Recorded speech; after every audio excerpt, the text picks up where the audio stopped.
jika seseorang mau membeli barang secara angsuran dan kita dijadikan sebagai pihak referensi, pihak yang bisa dihubungi tapi tidak serumah, apakah kita ikut terkena dosa riba? Belum tentu. Kalau angsurannya tidak mengangsur dari sistem hukum riba. Kan ada angsuran syariah, mengangsur di bank syariah, setelah itu dibeli oleh bank syariah, antum membayar ke bank syariah, maka terjadi jual beli di situ. Pak, saya ingin mengangsur rumah, Pak, saya nggak punya uang. Boleh, Pak. Berapa nilainya? Sekian. Baik, saya beli, Pak, ya. Sekarang akadnya akan jual beli dari bank dengan Bapak. Saya jual sekian. Bapak sepakat? Insya Allah sepakat. Baik, silahkan ngangsur. Antum ke bank itu didasarkan referensi dari orang lain. Ketika akan misalnya ngangsur, antum jangan ke situ, bank syariah aja. Yang ini insya Allah jumlahnya lebih ringan untuk dicicil.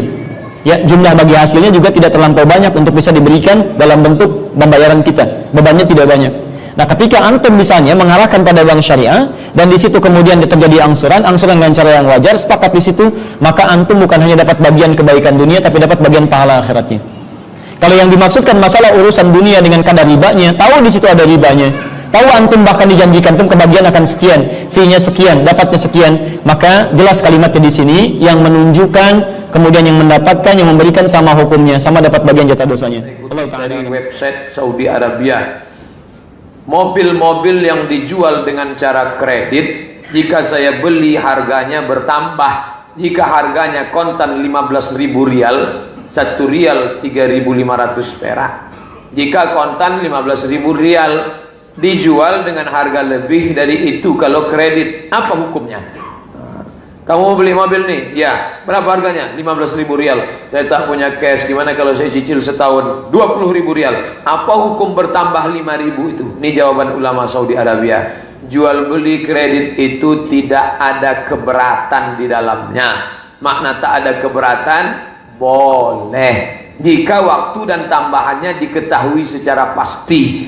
Kau beli ini selama setahun, nanti bayarnya jadi 20.000, jelas, maka boleh. Meskipun harga kredit lebih mahal daripada cash, karena penjual dan pembeli sama-sama dapat manfaat. Si penjual dapat duit tambahan, si pembeli dapat waktu, sehingga dia bisa punya kesempatan. Dua-duanya dapat manfaat. Penjual dapat manfaat tambahan harga, pembeli dapat manfaat tambahan waktu. Si ini perlu duit, si ini perlu waktu. Keduanya sangat membutuhkan. Disebutkan dalam Sahih Bukhari dan Sahih Muslim. Apa dalilnya? Ini dalilnya. Ada seorang namanya Barirah. Nama dia Barirah. Nama kamu siapa? Barirah. Dijual oleh tuannya. Oh, Barirah kok bisa dijual? Budak dia, hamba saya. Dijual oleh tuannya dengan cara kredit. Berapa lama? 9 tahun. Oh, kalau gitu panci saya belum begitu lama, Pak Ustaz. 1 tahunnya 40 dirham. Ini menunjukkan boleh jual beli kredit karena tidak ada unsur gambling di dalamnya, juga tidak ada unsur riba, juga tidak ada unsur jahalah, ketidakpastian. Selama pasti tidak apa-apa, maka boleh. Sama seperti jual beli lainnya. Jika barang yang dijual itu hak milik si penjual dan berada dalam kekuasaannya, boleh. Saya sampai sekarang belum bingung tentang transaksi di bank konvensional dengan bank syariah. Menurut saya bedanya satu aja, Pak Ustaz. Apa bedanya? Yang ini masuknya pakai assalamualaikum, yang ini selamat pagi. Yang ini pegawainya pakai jilbab, yang ini pakai rok pendek. Kata orang yang nggak tahu, namanya jahil bin goblok bin bahlul. Pak, bank konvensional, ya. Saya mau beli mobil, berapa harganya? 200 juta. Pinjamlah saya duit 200. Dikasihnya duit 200. Nanti bayarnya 220 ya? Ya, 220. Yang 20 riba. Kemarin nanti pinjam kemana? Ke Bank Riau Kepri Syariah. Bayarnya 220. Sama aja.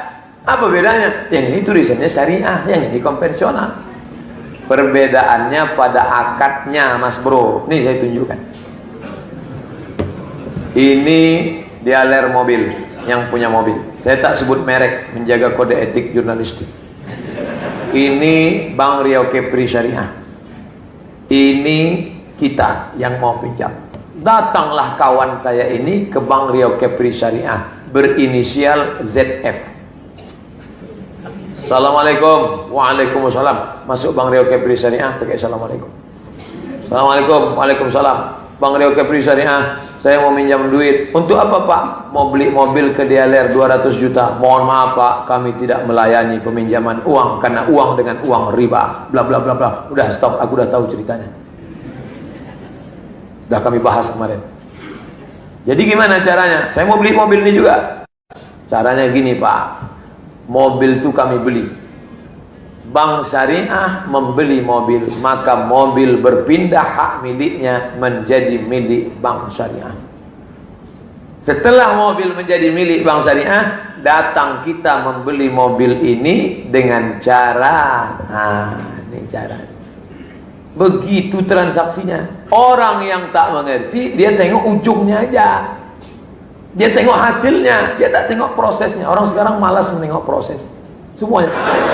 Nah sekarang orang tak mau tahu proses, maka saya jelaskan ini ada prosesnya.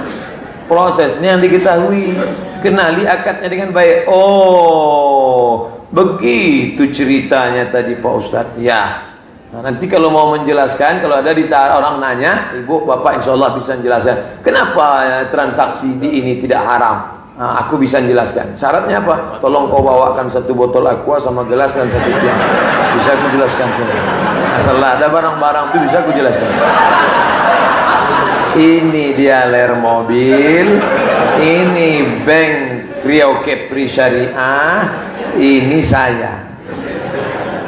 Datang saya ke Bank Rio Kepri Syariah minjam duit, mereka tak mau melayani karena duit sama duit haram. Lalu gimana? Bapak mau beli apa? Ini akadnya murabahah, permodalan, bukan bagi hasil. Kalau bagi hasil untuk usaha, itu penyediaan modal. Modal itu apa Pak? Ini untuk malu saya cerita. Untuk apa? Mau kawin lagi? Mana bisa? Ini untuk beli mobil. Berapa harga mobilnya? 200 juta. Biar kami beli mobil itu Pak. Dibeli mereka. Setelah jadi hak milik dia, terjadilah akad ini. Maka akadnya uang dengan uang apa uang dengan barang? Uang dengan barang. Itu enaknya kita ceramah di tempat orang cerdas, cepat nangkap.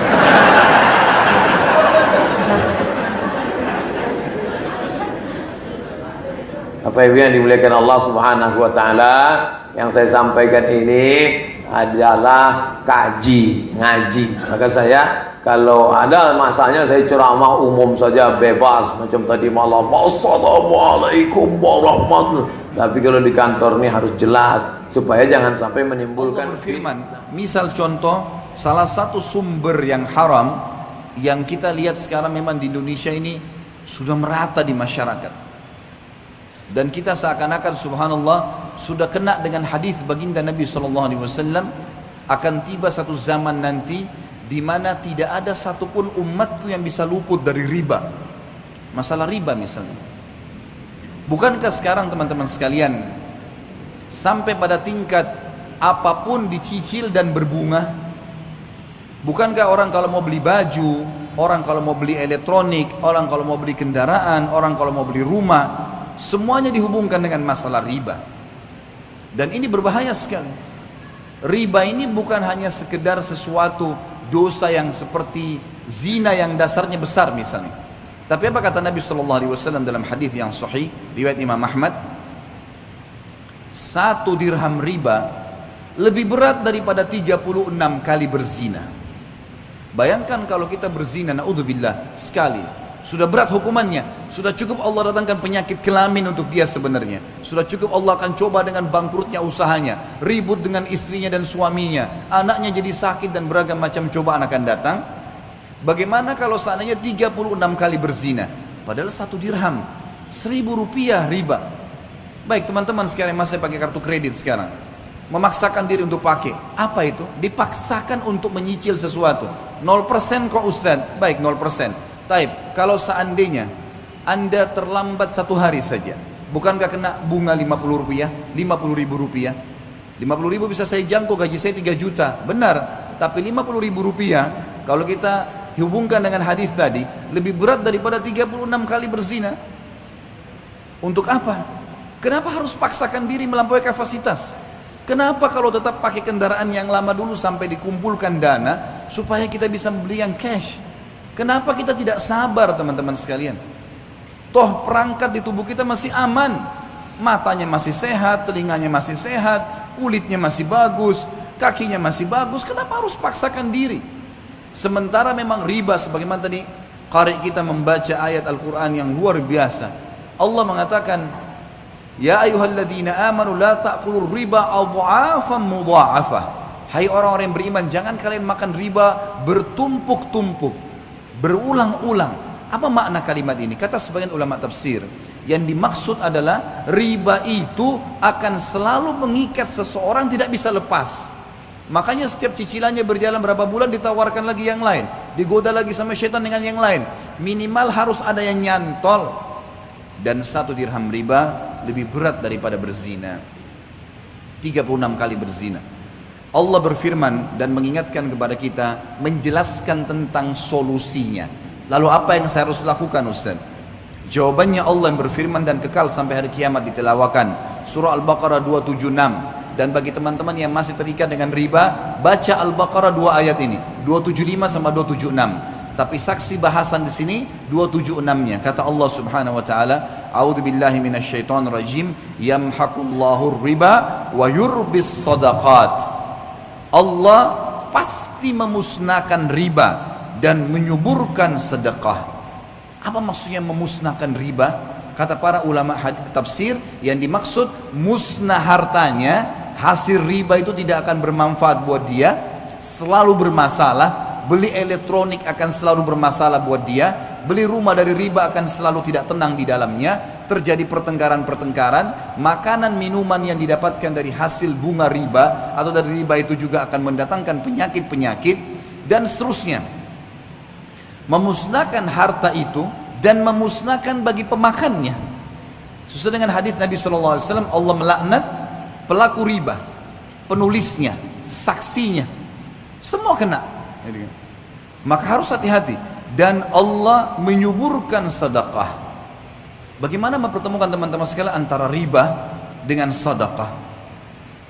Bagaimana kita mempertemukan antara riba yang orang transaksi jual beli bertambah berbunga dengan sedekah? Sedekah seakan-akan kita tidak dapat apa-apa.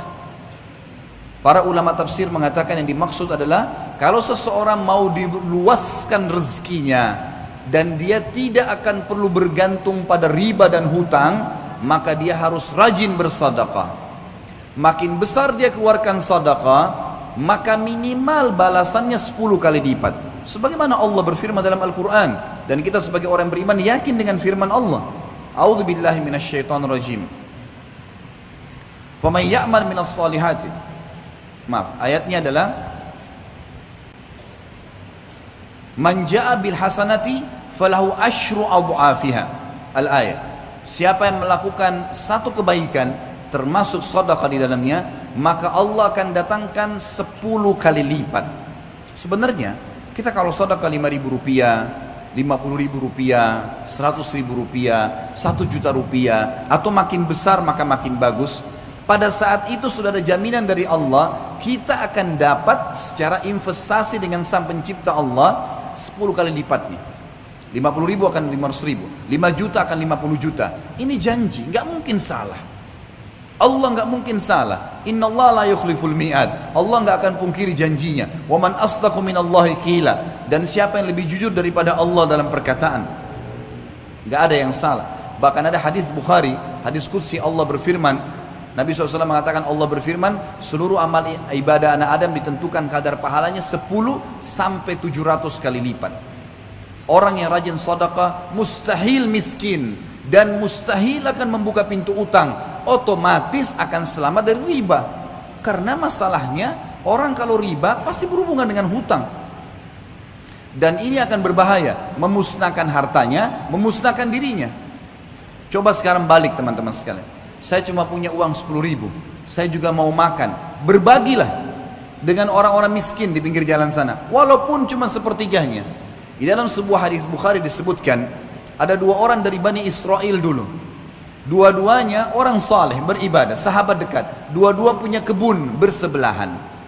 Lalu Nabi SAW mengatakan, pemilik kebun yang pertama, sambil menunggu hujan dari langit karena musim kemarau dan tidak ada hujan, dia melihat ada awan yang lewat di atas kebunnya. Lalu dia mendengarkan dari awan tersebut suara yang berbunyi, turunkanlah hujan di kebunnya fulan, nama temannya di sebelah. Maka dia pun mengikuti awan tersebut, dan ternyata awan itu menggumpal semuanya di atas kebun temannya. Lalu turun hujan yang lebat, sehingga temannya ini jadi subur tanamannya, lagi banyak panennya, sementara yang lain tidak dapat hujan. Kuasa Sang Pencipta Allah. Lalu dia tanya temannya, apa yang kau lakukan dengan kebunmu ini? Sampai di musim kemarau seperti ini, masih saja Allah datangkan hujan khusus untuk kebunmu, yang lain gak dikasih. Dia mengatakan, hasil kebunku ini aku bagi 3. Sepertiganya aku berikan kebutuhan keluargaku, dan ini termasuk sedekah. Sepertiganya lagi aku sedekahkan untuk orang-orang yang membutuhkan. Sepertiganya aku kembalikan sebagai modal usahaku. Jadi dari 3 penghasilan dia, 2-nya sedekah. Dikasih ke keluarganya, istri anaknya makan, dan dia juga ini sedekah, juga dikasih kepada fakir miskin sedekah, sepertiganya, gitu kan? Sepertiga dan sepertiga. Sisa sepertiga lagi, ini yang saya kembalikan ke modal. Perhatikan di sini, sedekah itu yang menunjukkan dan membuktikan datangnya rezeki.